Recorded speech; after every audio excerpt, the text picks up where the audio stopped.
ഞാൻ doctor Govind, medical oncologist, Lakeshore hospital, Cochin. February 4 ലോക cancer ദിനം. നമുക്ക് മറ്റെല്ലാത്തിനും പോലെ ക്യാൻസറിൻ്റെ ഒരു പക്ഷേ ഇന്ത്യയിൽ ഏറ്റവും കൂടുതൽ സാക്ഷരത ക്യാൻസറിനെ കുറിച്ച് കേരളത്തിൽ തന്നെ ആയിരിക്കും. അതിന് സംശയമൊന്നുമില്ല. കാര്യം പലപ്പോഴും നമ്മൾ മറ്റ് സംസ്ഥാനങ്ങളെ വെച്ച് നോക്കുമ്പോഴത്തേക്കും കേരളത്തിലെ ആൾക്കാർക്ക് ക്യാൻസറിനെ കുറിച്ചുള്ള ബോധവൽക്കരണം വളരെ കൂടുതലാണ്, അതിനെക്കുറിച്ചുള്ള അറിവുകളും വളരെ കൂടുതലാണ്. എങ്കിലും നമുക്ക് സംസാരിക്കുമ്പോഴത്തേക്കും നമുക്ക് ചില പ്രശ്നങ്ങൾ ഇപ്പോഴും നിൽക്കുന്നുണ്ട്. അറിയാം, ഒരു പക്ഷേ ഇന്ന് ഏറ്റവും കൂടുതലായിട്ട് കാണപ്പെടുന്നത് കേരളത്തിലെ സ്ത്രീകളിൽ സ്തനാർബുദം തന്നെയാണ്. സ്തനാർബുദത്തിൻ്റെ ഏറ്റവും വലിയ പ്രത്യേകത നമ്മളെപ്പോഴും പറയും, can always save your mother because breast cancer is preventable, screenable and curable. So നമുക്ക് പ്രാരംഭദശയിൽ കണ്ടുപിടിക്കാൻ പറ്റും, ഒരു പരിധി വരെ നമുക്കതിനെ തടയാൻ പറ്റും, പിന്നെ നമുക്ക് ചികിത്സ ഭേദമാക്കാനും പറ്റും. നമുക്ക് ഒരു പക്ഷേ ക്യാൻസറിൻ്റെ എല്ലാ മേഖലകളിലും നമുക്ക് ട്രീറ്റ് ചെയ്യാൻ പറ്റുന്നൊരു അസുഖം കൂടെയാണ്. അപ്പോൾ അതിൻ്റെ കുറച്ച് ലക്ഷണങ്ങളെക്കുറിച്ചൊക്കെ നമുക്ക് സംസാരിക്കാം. അത് പലർക്കും അറിയുന്ന കാര്യങ്ങൾ തന്നെയാണ്. നമുക്ക് വേദനയില്ലാത്ത മുഴകൾ, തടിപ്പ്, അതുപോലെ നമുക്ക് ഡിസ്ചാർജ് വരിക, അല്ലെങ്കിൽ ഒരു നിറവ്യത്യാസം വരിക, ഇതൊക്കെ ഉണ്ടെങ്കിൽ നമ്മളെപ്പോഴും പറയും ഇതൊക്കെ ഒരു ഡോക്ടറെ കണ്ടിട്ട് നമ്മൾ ബ്രസ്റ്റ് ക്യാൻസർ അല്ല എന്ന് ഉറപ്പ് വരുത്തണമെന്ന്.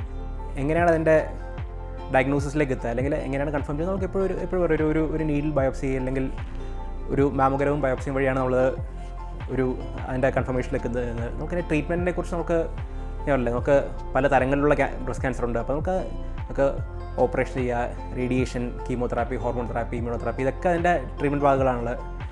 അതിൽ നമ്മൾ അറിയേണ്ട കാര്യങ്ങൾ എന്താണെന്ന് വെച്ച് കഴിഞ്ഞാൽ നമുക്ക് ഇപ്പോഴും പ്രാരംഭദശയിൽ നമുക്ക് കണ്ടുപിടിക്കാൻ പറ്റിക്കഴിഞ്ഞാൽ എന്നുള്ള വിജയസാധ്യത വളരെ കൂടുതലാണ്. നമുക്കൊരു പക്ഷേ ആ ബ്രസ്റ്റ് മുഴുവനായി മാറ്റാണ്ട് നമുക്ക് അസുഖം എന്ന ഭാഗം മാത്രം മാറ്റി നമുക്ക് ചികിത്സിക്കാൻ കഴിയും. അത് വളരെ വളരെ പ്രാധാന്യം അർഹിക്കുന്നതാണ്. അതുപോലെ നമ്മളെപ്പോഴും പറയും, നമുക്കൊരു സ്ത്രീക്ക് കഴിയുന്നതും ഒരുപക്ഷെ ഇന്ത്യയിൽ നമുക്ക് എന്തൊക്കെ ഇതിന് ചോദ്യങ്ങളുണ്ടെങ്കിലും നമുക്ക് സെൽഫ് ബ്രസ്റ്റ് എക്സാമിനേഷൻ, അതായത് സ്വയം നമ്മളെ സ്ഥലങ്ങൾ പരിശോധിക്കുക, ഇത് വളരെ വളരെ പ്രാധാന്യം അർഹിക്കുന്ന ഒരു കാര്യമാണ്.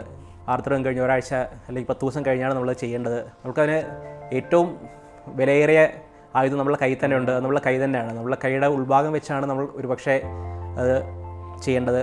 ഒരുപക്ഷെ നമ്മൾ കുളിക്കുന്ന സമയത്ത് അല്ലെങ്കിൽ കിടക്കുന്ന സമയത്ത് നമ്മൾ ചെയ്യണം. അപ്പോൾ അത് നമ്മളെപ്പോഴും പറയും, നമ്മളുടെ നടുക്കത്തെ ചെസ്റ്റ് ബോൾ തൊട്ട് കക്ഷം വരെ, അതേപോലെ മുകളിലെ എല്ല് തൊട്ട് താഴത്തെ ബ്രസ്റ്റ് അടക്കം അതിൻ്റെ ഏറ്റവും താഴെ വരെ നമ്മൾ പരിശോധിക്കണം. ഇതൊരു ഭാഗം. അതേപോലെ തന്നെ നമ്മൾ കുടുംബപരമായിട്ട് ബ്രസ്റ്റ് ക്യാൻസർ ഒന്നും ഇല്ലാത്ത ഒരു സ്ത്രീയെ നമുക്ക് 40 വയസ്സ് തൊട്ട് എല്ലാ വർഷവും മാമോഗ്രാം ചെയ്യാൻ പറ്റിക്കഴിഞ്ഞാൽ വളരെ നല്ലതാണ്. ഇതിനും ഞാൻ പറഞ്ഞു, നമുക്ക് ഒരു പക്ഷേ ഇന്ത്യയുടെ പുറത്തേക്ക് പോകുമ്പോഴത്തേക്ക് നമുക്ക് ഇതിനും വളരെ ചോദ്യങ്ങളുണ്ടാകും. പക്ഷേ നമുക്ക് എപ്പോഴും ചെയ്യുക എന്ന് എല്ലാ വർഷവും അല്ലെങ്കിൽ 2 വർഷം ഒരു മാമോഗ്രാം ചെയ്യുക വളരെ വളരെ ഉചിതമാണ്. അപ്പോൾ ഇത്രയാണ് നമ്മളതിൻ്റെ ചികിത്സയെക്കുറിച്ചും അത് എങ്ങനെ നേരത്തെ കണ്ടുപിടിക്കാൻ കുറിച്ച് അറിയേണ്ടത്. പക്ഷേ നമ്മളതിനെക്കുറിച്ച് ഒരുപടി കൂടുതൽ അറിയേണ്ട കാര്യം എന്ന് വെച്ചാൽ, ഒരു പക്ഷേ പണ്ട് നമ്മൾ എപ്പോഴും പറയും ഒരു സ്തനാർബുദം ഒരു 50 വയസ്സിന് മുകളിൽ കാണുന്നൊരു അസുഖമാണ്, അല്ലെങ്കിൽ 60 വയസ്സിന് മുകളിൽ കാണുന്നൊരു അസുഖമാണ്. പക്ഷേ ഇന്നങ്ങനെയല്ല. ഇന്ന് നമുക്ക് 20-30 വയസ്സിൽ സ്തനാർബുദം കാണുന്നുണ്ട്. അപ്പോൾ അതിൻ്റെ പ്രാധാന്യം എന്താണെന്ന് വെച്ച് കഴിഞ്ഞാൽ, ഒരു പക്ഷേ ഏതൊരു സ്ത്രീയോ പുരുഷൻ്റെയോ ഏറ്റവും നല്ല പ്രായമാണ് ആക്ച്വലി.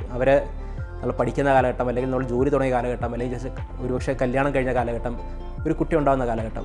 അപ്പോൾ ആ സമയങ്ങളിൽ നമുക്ക് അസുഖം വരുമ്പോഴത്തേക്കും അത് ആ സ്ത്രീയെ മാത്രമല്ല, ആ കുടുംബത്തെയും ഒരു വലിയ സമൂഹത്തെ വരെ ബാധിക്കും. അവിടെ പ്രാധാന്യം ഏറ്റവും അർഹിക്കുന്നത് വെച്ചാൽ ആ ഒരു സ്ത്രീയുടെ ധൈര്യം അല്ലെങ്കിൽ സമൂഹം കൊടുക്കുന്നൊരു കരുതൽ വളരെ പ്രാധാന്യമാണ്. അതിൻ്റെ ഇപ്പോഴൊരു ഉദാഹരണം നമ്മൾ പറയുകയാണെങ്കിൽ, നമുക്ക് സാക്ഷരത കൂടുതലാകുമ്പോഴത്തേക്കും നമ്മൾ കൂടുതൽ ബ്രസ്റ്റ് ക്യാൻസറെ കുറിച്ച് അനാവശ്യമായി സംസാരിക്കുകയും ചെയ്യും. ഒരു രോഗി എപ്പോഴും പറയാം, ആക്ച്വലി നമുക്ക് ആ പേഷ്യൻ്റ് അല്ലെങ്കിൽ ആ രോഗിയുടെ അസുഖം മുഴുവൻ മാറി, പക്ഷേ തൊട്ടടുത്ത വേറൊരു സ്ത്രീ വന്ന് പറഞ്ഞു അസുഖം ഇപ്പം മാറിയെന്ന് പറയാൻ പറ്റില്ല, നമുക്ക് 1 വർഷം 2 വർഷം കഴിഞ്ഞിട്ട് വീണ്ടും വരാനുള്ള സാധ്യതകളുണ്ട്, അത് കരുതിയിരിക്കണം, അപ്പോൾ അത് സൂക്ഷിക്കണം. അപ്പോൾ നമുക്ക് ആ പറഞ്ഞതിലൊരു ശതമാനം വരെ സത്യമുണ്ടെങ്കിലും നമ്മളത് പറയാതിരിക്കുക എന്നതും നമ്മുടെ സാക്ഷരതയുടെ ഭാഗമാണ്. നമ്മളുടെ അറിവുകൾ ഒരു പക്ഷേ ഈ ഒരു മേഖലയിൽ നമ്മൾ മറ്റുള്ളവരോട്ട് കാണിക്കാതിരിക്കുക. ഒരു തമാശ, നമുക്ക് മരിക്കുന്ന ആൾ അറിഞ്ഞു കഴിഞ്ഞാൽ നമുക്ക് ജീവിക്കുന്ന ആൾ ഒരു നരകം പോലെ ആയിരിക്കും. അപ്പോൾ ട്രീറ്റ്മെൻറ്റ് ഒരു ഹോസ്പിറ്റലിലേക്ക് ഒരു ഡോക്ടർ കൊടുക്കുന്ന പോലെ തന്നെ ഇമ്പോർട്ടൻ്റ് ആണ് ഒരു സമൂഹം അല്ലെങ്കിൽ അടുത്തറിയുന്ന ആൾ കൊടുക്കേണ്ടത്. അപ്പോൾ ഞാൻ പറഞ്ഞു, നമുക്ക് കൂടെ പോരുന്ന കരയല്ല വേണ്ടത്, നമ്മൾ കൈപിടിച്ച് ഉയർത്തുകയാണ് വേണ്ടത് എല്ലാവരെയും. അപ്പോൾ നമുക്ക് തൽക്കാലം ഒരു പക്ഷേ സ്തനാർബുദത്തിനെ കുറിച്ച് അത്ര അറിഞ്ഞാൽ മതി. Breast cancer is screenable, preventable and curable. Thank U.